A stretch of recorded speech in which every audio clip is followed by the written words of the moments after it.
kwara min gwa min te nung mi tel pek Gadi no gin shanet wandu pen biet Kuni dialan bajitim eno shwang nyamdu kapal pwanya pot bangdu ejen len mi sheno Yecu kwara min gwa min te nung mi tel pek Gadi no gin shanet wandu pen biet Kuni dialan bajitim eno shwang nyamdu kapal pwanya pot bangdu ejen len mi sheno Riɛm Yecu Krithö mila tigai kana melon ka kuidweri ejen la berwa kamnia mun mala enne luang dumindi kaidu batiam ni ho tenne bari shaitan Riɛm Yecu Krithö mila tigai kana melon ka kuidweri ejen la berwa kamnia mun mala enne luang dumindi kaidu batiam ni ho tenne bari shaitan Wang par me gweniga Wadela dani dwer Wajanok da en kwara Jatim ka wang noka Kopte ka miselnat Tobaro kwinenika Janganyan ka namanyan Wijaga ka wang noka Wang par me gweniga Wadela dani dwer Wajanok da en kwara Jatim ka wang noka Kopte ka miselnat Tobaro kwinenika Janganyan ka namanyan Wijaga ka wang noka Riɛm Yecu Krithö mila tigai kana melon ka kuidweri ejen la berwa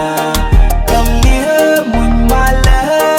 enne luang dumindi kaidu batiam ni ho tenne bari shaitan Riɛm Yecu Krithö mila tigai kana melon ka kuidweri ejen la berwa kamnia mun mala enne luang dumindi kaidu batiam ni ho tenne bari shaitan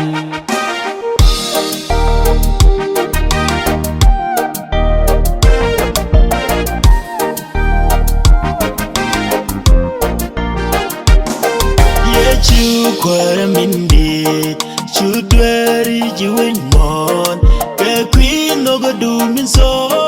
banyur chwe du ninyal anda gorne waidu ka bacheng re dwaru chendu min ta kamat ka dalwan min dorar Yecu kwara min dit chudweri jiwen mon ke queen no go do min so banyur chwe du ninyal anda gorne waidu ka bacheng re dwaru chendu min ta kamat ka dalwan min dorar Riɛm Yecu Krithö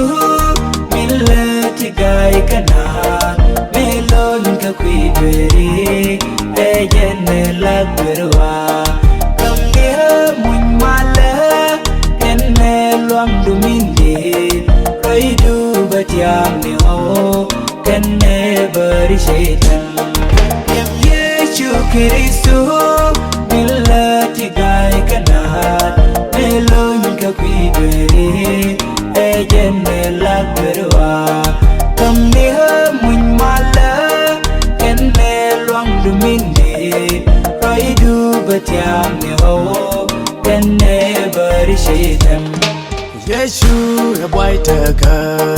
win mon chekan kapo bangdu telele ber wai loi du edorar joda baja kamyal kelya konya chodu ke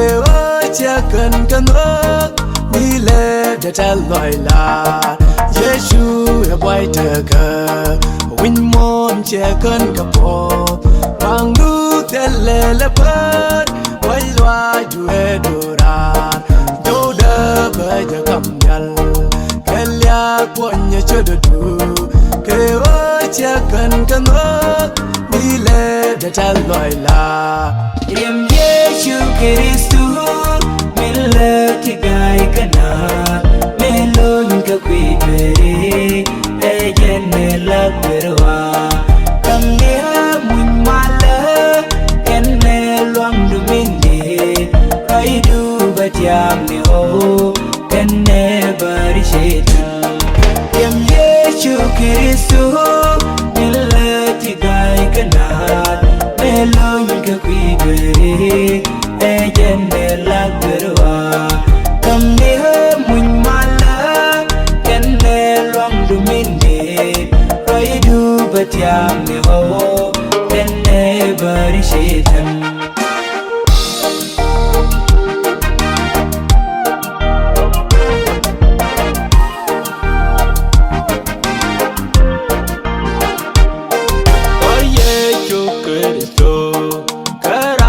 Gor choke min beje gadalwaj deite kamin dora karam lo yecu rami loy de nyenwa beje ne mai mi je min ba dang ni nyenwa gor yecu Krithö karam gor choke min beje gadalwaj deite kamin dora lo yecu rami loy de nyenwa beje ne mai mi jiäk min ba dang ni nyenwa Riɛm Yecu Krithö millet gai kana melon ka kwidere ejene la perwa